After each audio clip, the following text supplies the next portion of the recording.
नमस्कार. महाराष्ट्र रफ्तार न्यूजच्या या बातमीपत्रामध्ये स्वागत आहे. अण्णाभाऊ साठे हे सामाजिक परिवर्तनाचे शिल्पकार डॉक्टर मैनुद्दीन शेख यांचं प्रतिपादन. कैलासवासी पंढरीनाथ पिचारे जागृती विद्यालय भोई समुद्र येथे अण्णाभाऊ साठे जयंती व लोकमान्य टिळक पुण्यतिथी साजरी करण्यात आली.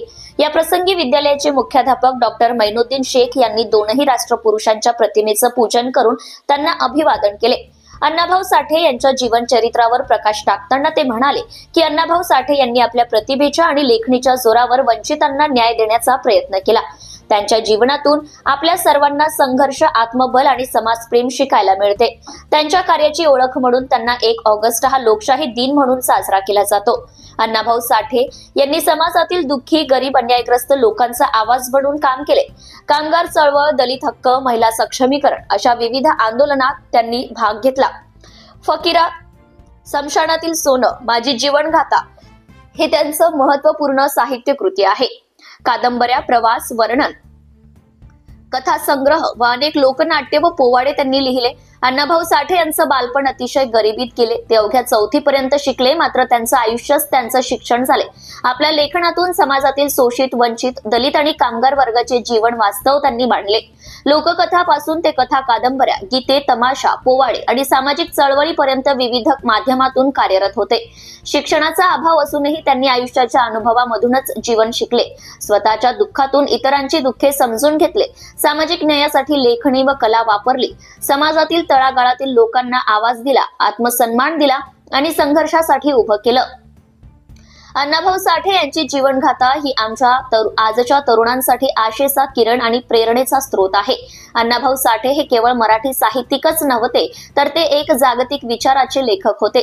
प्रवास वर्णनात्मक लेख म्हणजे एका सामान्य भारतीय दलित साहित्याने एका साम्यवादी राष्ट्रात केलेल्या अभ्यासपूर्ण आणि आत्मीय प्रवासाचं चित्रण आहे. हा प्रवास त्यांच्यासाठी फक्त स्थलांतर नव्हता, तर तो त्यांच्या विचार विश्वाचा विस्तार होता. अण्णाभाऊ साठे यांनी रशियातील सामाजिक समता, शिक्षण, आरोग्य सेवा आणि कामगारांच्या सन्मानाने भारावून जाऊन साम्यवादी सकारात्मक बाजू दाखवली. रशियन समाज पाहून त्यांना भारतातले दलित, वंचित, कामगार वर्गासाठी बदल घडविण्याची प्रेरणा मिळाली. रशियन जनतेच्या साधेपणाने व मेहमानदारीने अण्णाभाऊ साठे प्रभावित झाले. अण्णाभाऊ साठे हे चालते बोलते विद्यापीठ होते, असे आपल्या अध्यक्ष समारोपात डॉक्टर शेख म्हणाले. या प्रसंगी विद्यालयातील सहशिक्षक श्री संतोष दळवे यांनी सूत्रसंचालन केलं, तर आभार प्रदर्शन गणपती मुंडे यांनी केले. या प्रसंगी विद्यालयातील श्री रवी किरण सामे, श्री बालाजी एलाले, श्री संतोष दळवे, श्री सच्चिदानंद मुंडे, श्री गणपती मुंडे, श्री शरद पवार, श्री भागवत करपुडे, श्रीमती सुमित्रा साबळे, श्री अक्षय चव्हाण, श्री विष्णू घुले, श्री ज्ञानोबा बोयने, श्री तानाजी सुरवसे आणि विद्यार्थी उपस्थित होते. प्रतिनिधी इसरार पटवारी, महाराष्ट्र रफ्तार न्यूज, लातूर.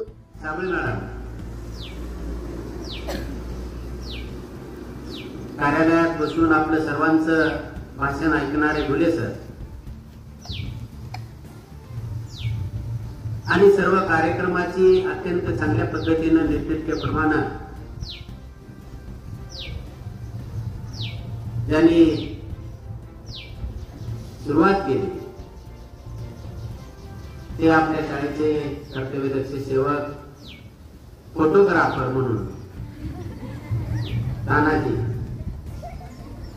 आणि आपण सर्व विद्यार्थीच्या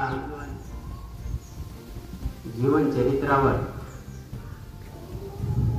अनेक विद्यार्थ्यांनी प्रकाश टाकला.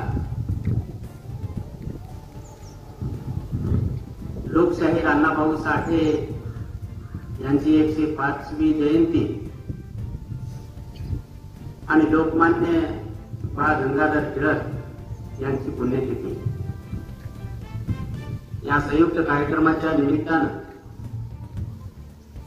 आजच्या कार्यक्रमात